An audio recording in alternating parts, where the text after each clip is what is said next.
En muchas partes del mundo se celebra el proceso de la pasión, muerte, crucifixión, crucifixión y resurrección de nuestro Señor Jesucristo. Y ha sido un ambiente solemne, por así decirlo, donde muchos cristianos y también algunos cristianos lo celebran.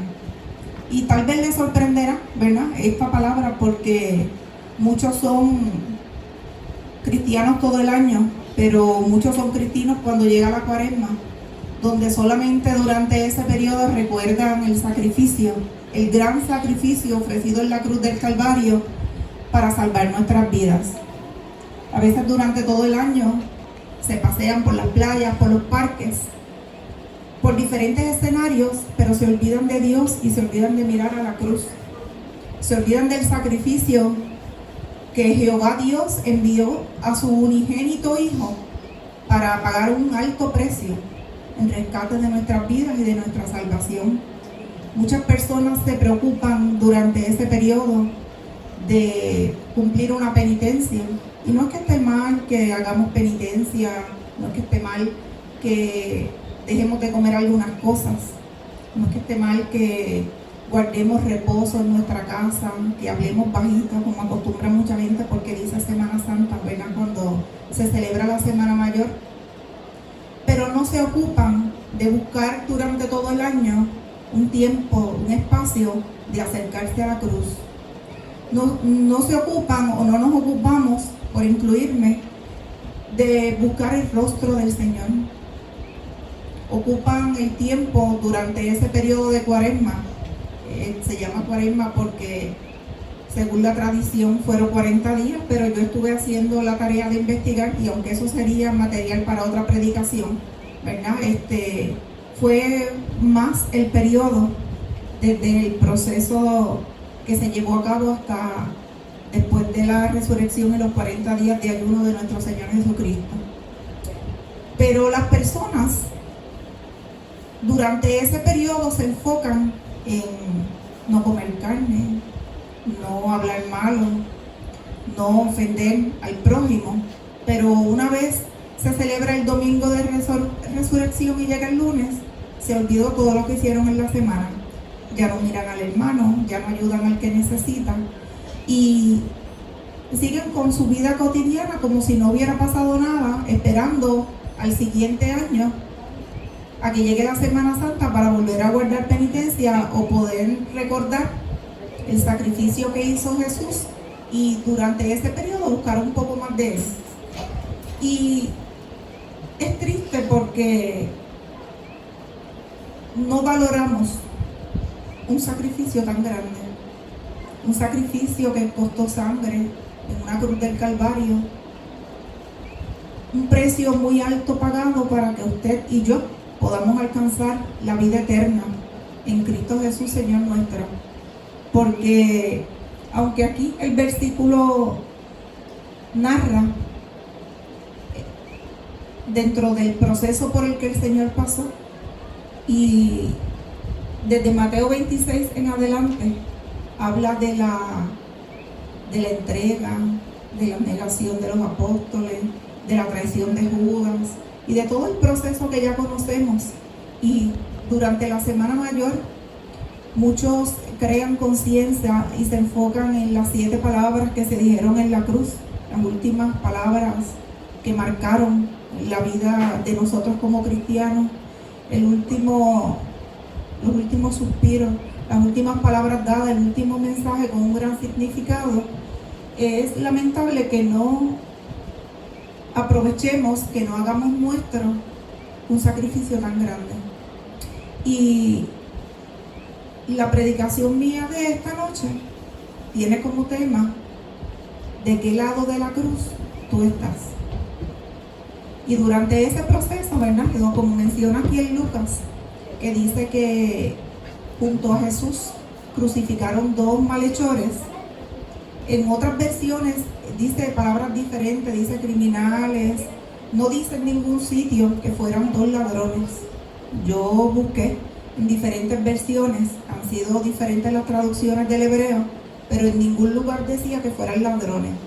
Se cree, según los historiadores, que eran ladrones, pero de igual manera estaban ahí porque habían cometido un pecado o un delito.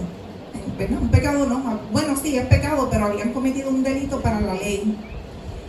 Y estaba uno a la derecha y uno a la izquierda. Ambos por el mismo delito, ambos con la misma sentencia, muerte. Y nosotros podemos ver a través de la historia, ¿verdad? Y si viajamos por la palabra de Dios desde el principio que Dios creó al hombre, Adán, el primer hombre, y le dio una tarea y le dio unas instrucciones, pero Adán falló, Adán pecó, y eso lo podemos ver. Hay una narrativa que va del capítulo 3 de Génesis hasta el 5, donde explica todo el proceso que ocurrió en el Edén o el paraíso, y desde la tentación y la manzana y la serpiente hasta que se cometió ese pecado, del cual todo hoy nosotros somos partícipes porque lo heredamos. Dice en Génesis 3, 15 al 17, si quieren ir conmigo pueden ir buscando, pueden mantener la Biblia abierta porque la voy a estar usando. Y dice: y pondré enemistad entre ti y la mujer, y entre tu simiente y la simiente de esta, te herirá en la cabeza y tú le herirás en el calcañar. A la mujer le dijo: multiplicaré en gran manera los dolores de tus preñeces, con dolor darás a luz los hijos, y tu deseo será para tu marido, y él se enseñoreará de ti.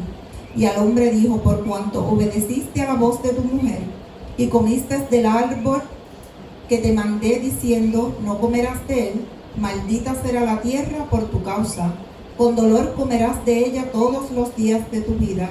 Espinos y cardos te producirá, y comerás plantas del campo. Con el sudor de tu rostro comerás el pan hasta que vuelvas a la tierra, porque de ella fuiste tomado, pues polvo eres y al polvo volverás. Adán cometió un pecado y tuvo una consecuencia. Fue condenado a trabajar. Al principio lo tenía todo a la mano, solo tenía que caminar por el paraíso y estirar la mano y alcanzar lo que deseara. Él podía utilizar todos los frutos, pero tenía prohibido tomar del fruto de la vida. Y al desobedecer, falló a lo que Dios había establecido. Y cuando uno se pone a analizar aquí en la Biblia sobre los pecados y comparamos con el mundo natural sobre los delitos y los procesos que se llevan a cabo de ley, pues es igual. Al principio Dios estableció en su palabra la consecuencia del pecado, y la palabra de Dios establece que la paga del pecado es muerte. Pero en el debido proceso de ley, por así decirlo, en lo jurídico, cuando una persona comete un delito, y le voy a dar la definición de delito, es la acción que va en contra de lo establecido por la ley y que es castigado por ella con una pena grave. Dependiendo el delito, dependiendo los atenuantes, son los cargos así que va a enfrentar la persona y que tiene que pagar por eso. Hay diferentes tipos de delitos, hay delitos graves, delitos menos graves, hay delitos que tienen pena de muerte, hay otros delitos que lo pueden trabajar en las diferentes oficinas con antelación a juicio y con abogados y una probatoria. Y cuando comparamos el mundo natural con el mundo espiritual, de igual manera también nosotros, Dios envió a su Hijo Jesús a abogar por nosotros. Él es nuestro defensor. Nosotros tenemos una sentencia original, pero Él vino para cambiar el panorama. Teníamos una sentencia de condenación eterna por el pecado cometido, pero al Dios entregar a su Hijo en la cruz del Calvario, revocó la sentencia siempre y cuando nosotros aceptáramos las condiciones, ¿verdad? Como en la ley también, son unos acuerdos a los que se llegan, y de esta manera nos permite a nosotros poder revocar o mantener la bendición que Dios nos ha dado de poder disfrutar de ese galardón. A través de la historia y a través del Antiguo Testamento se presentan varios escenarios donde se mencionan varios pecados, varias situaciones específicas, como en Sodoma y Gomorra, que lo menciona en Génesis en el capítulo 18 y 19, y que a pesar de la intercesión de Abraham y las peticiones de que Dios no la destruyera, por tanto pecado que había llegado hasta las narices de Dios, y estaba ya hastiado de tanto pecado y decidió destruirlos. También podemos ver en Génesis 6, donde habla del diluvio y Noé, y cómo la gente, a pesar de que Noé predicaba y les enseñaba y les exhortaba que iba a haber una destrucción, la gente seguía campante como si nada, olvidando que iban a tener una consecuencia de muerte si no se arrepentían. Y ¿verdad? En Romanos lo dice, en Romanos 6:23 dice que la paga del pecado es muerte, pero más la dádiva de Dios es vida eterna en Cristo Jesús, Señor nuestro. Y cuando se lleva a cabo alguna intervención en el área de delitos, en el área de cometer delitos, en lo espiritual, en el área de cometer pecados, se lleva a cabo un proceso. En lo espiritual faltamos y debemos arrepentirnos, porque Dios intercede por nosotros ante el Padre, y nos corresponde a nosotros reconocer nuestra falta para que seamos perdonados y Dios nos libre y nos limpie de toda culpa. En la ley, de igual manera, cuando una persona comete un delito, tiene que ser sometido a un juicio, tiene que pasar por un proceso, tiene que buscar un abogado, tiene que pagar un precio, porque no es gratuito. Tiene que hacer un proceso y tiene que esperar un veredicto, y luego del veredicto que se va al juicio, pues viene la sentencia. Y la definición de veredicto dice que es la decisión final pronunciada por un jurado sobre la inocencia o culpabilidad de un acusado. Va a depender de las evidencias que se presenten para que dictaminen cuál va a ser el veredicto en ese caso. Si va a ser culpable o va a ser inocente, se le va a dar la oportunidad de poder reivindicarse, integrarse a la sociedad, mantenerse en la libre comunidad o ir preso, ¿verdad? Porque si lo comparamos con lo espiritual y con lo que dice la palabra en Romanos 3:23, que dice que por cuanto todos pecaron, están destituidos, pues sucede lo mismo. Si yo falto a la ley, tengo que cumplir. Si yo falté a la palabra de Dios, voy a tener consecuencias. La vida secular, aunque una cosa no va tan desligada de la otra, tiene muchas similitudes y se complementan. Uno como ser humano, como individuo, debe cumplir tanto la ley terrenal como la ley espiritual. Y Dios nos entregó, en Deuteronomio habla de los 10 mandamientos, y es nuestra guía. La palabra de Dios es nuestra guía por la que nos debemos dejar regir para no cometer pecados. Y si cometemos pecados, pues abogado tenemos en el cielo para que abogue por nosotros, y nos arrepentimos, pedimos perdón y miramos a la cruz para poder, ¿verdad?, ser partícipe de la promesa de perdón y vida eterna. Cuando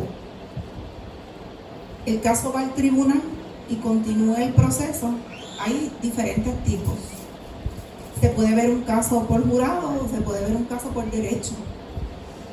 Cada uno tiene sus beneficios y sus contras, porque si es por derecho es lo que está establecido en la ley, y dependiendo del delito y los atenuantes que tenga, ya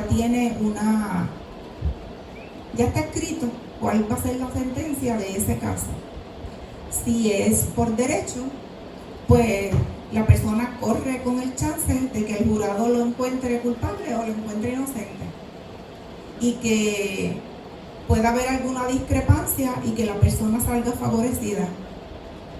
En el caso nuestro, pues no hay break. O hacemos el bien o lo hacemos, porque no podemos navegar en dos aguas. O estamos con Dios o estamos con el enemigo, porque no podemos servir a dos señores. Nosotros tenemos que cumplir la palabra a cabalidad, porque si no cumplimos lo que está establecido en la palabra establece que no vamos a alcanzar la vida eterna. Y nosotros debemos estar preparados, porque no sabemos el día, no sabemos la hora en que Cristo ha de venir. No sabemos si hoy sea nuestro último aliento de vida. No esperamos un mañana, porque el mañana no existe, existe hoy.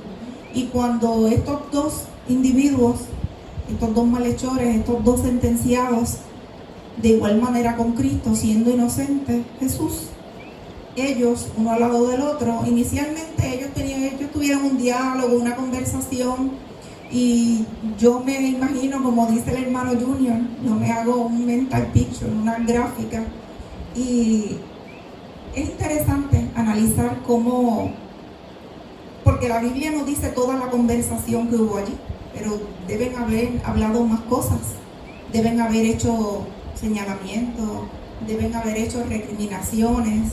Uno le debe haber dicho al otro no sé qué cosa, uno le debe haber echado la culpa al otro. No sabemos si fueron cómplices, si andaban juntos, si se conocían o si se conocieron allí. Lo que pasa es que allí fue un escenario que marcó la historia, y ellos dos fueron participantes y protagonistas de una historia que aún hoy se seguirá diciendo y se seguirá repitiendo, y se pueden parar muchas personas a predicar sobre ese tema, y pueden hablar muchas personas sobre ese tema, y todo el mundo le puede sacar una conclusión diferente, y todo el mundo puede sacar algún beneficio de lo que allí sucedió. ¿Qué sucede? Ellos discutían, ellos dialogaban, ellos decían, tú hiciste, yo hice, el otro no hizo. Lo que sí quedó claro es que al final de cuentas hubo que reconocer que Jesús era inocente, y allí, en ese lugar, ellos tuvieron que reconocer, aunque uno no reconociera a Jesús como su Salvador, que Él había sido inocente, y que ese día, ese momento, iba a ser el último de cada uno de ellos.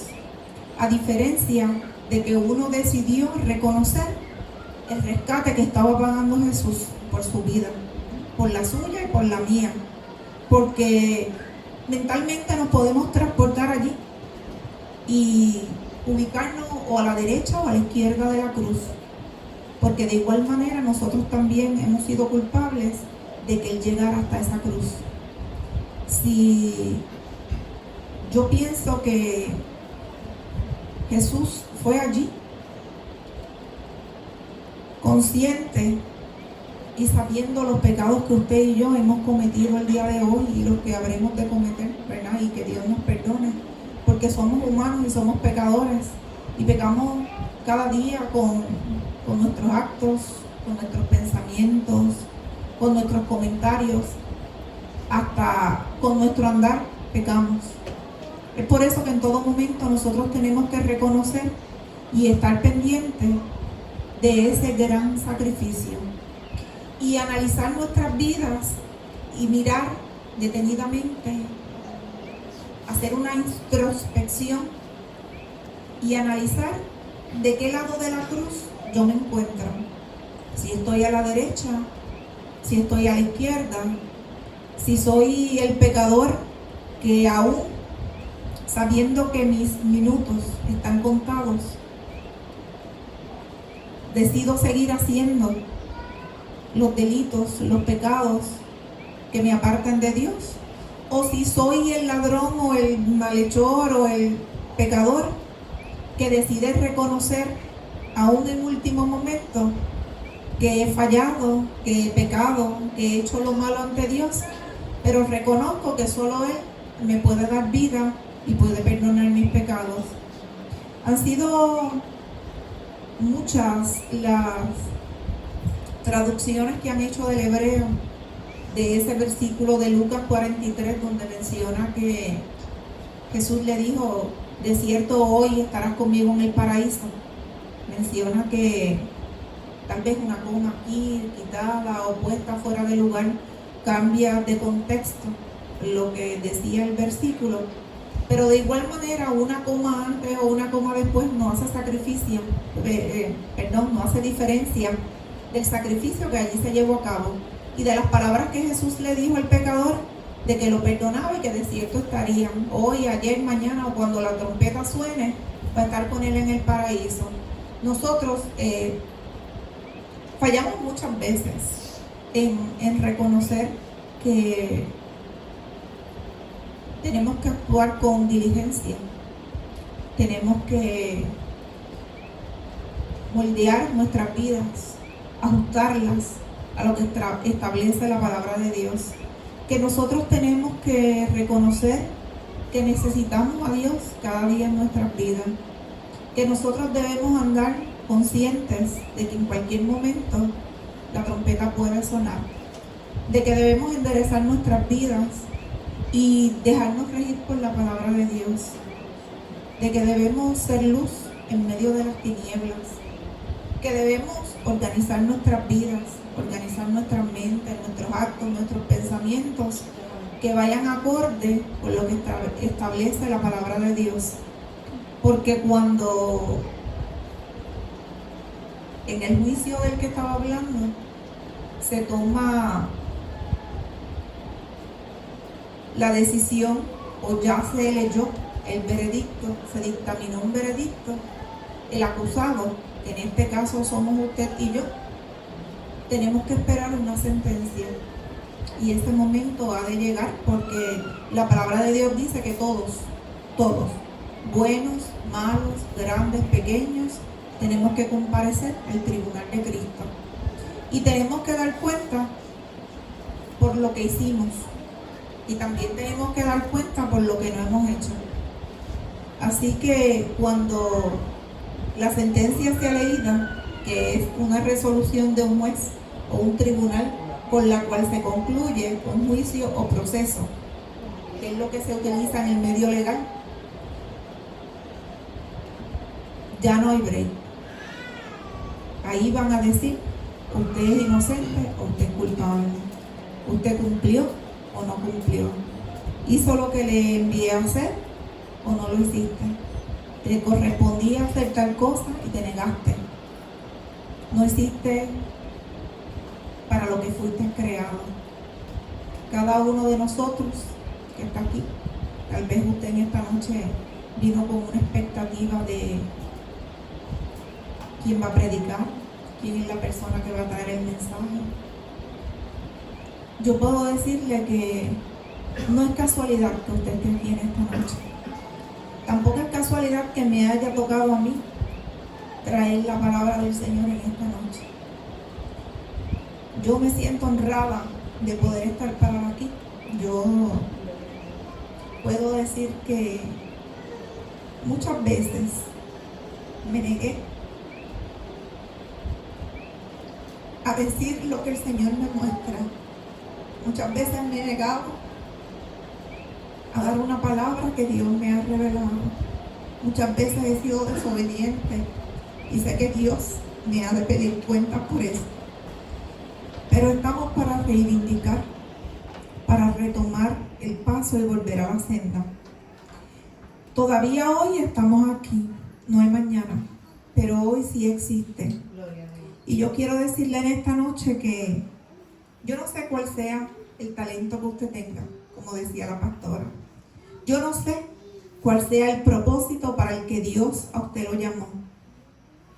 Tal vez usted no sabe la razón por la que Dios le trajo a esta casa. Tal vez usted no entienda muchas cosas en su vida. Tal vez usted le pregunte a Dios muchas cosas y no va a tener una respuesta, porque Dios también muchas veces guarda silencio. Pero algo yo sí quiero decirle. Dios tiene un plan diseñado desde antes de que usted naciera. Y Dios le permitió estar aquí con algún propósito. Tal vez esté hoy, tal vez mañana vaya a otro lugar. Recuerde siempre que Dios está con usted siempre y cuando usted busque a Dios. Siempre y cuando usted haga la voluntad de Dios y usted cumpla con su palabra y con lo que Él le ha solicitado. Nosotros tenemos que reconocer públicamente, como hizo el malhechor en la cruz, a Jesucristo como nuestro Salvador y Señor nuestro. Porque solo Él es el que nos da la vida eterna. Solo Él fue el que pagó el precio por usted y por mí. Y solo Él es el que nos va a dar salvación. Dios le ha entregado a ustedes muchas cosas. Algunas merecidas y otras inmerecidas. Como el regalo que nos dio al entregar a su Hijo en la cruz del Calvario, que no tenemos vida, no tenemos bienes, no tenemos con qué pagar. Hemos sido inmerecedores de tanto amor, de tanta misericordia, de tanta gracia. Así que aprovechemos ese sacrificio que Dios ha hecho. Hoy tenemos vida. Hoy podemos rectificar nuestros caminos y hacer la voluntad de Dios. Yo había pensado, no tenía mucho escrito, y había pensado decir otras cosas. A Dios le plació que diga exactamente lo que he dicho.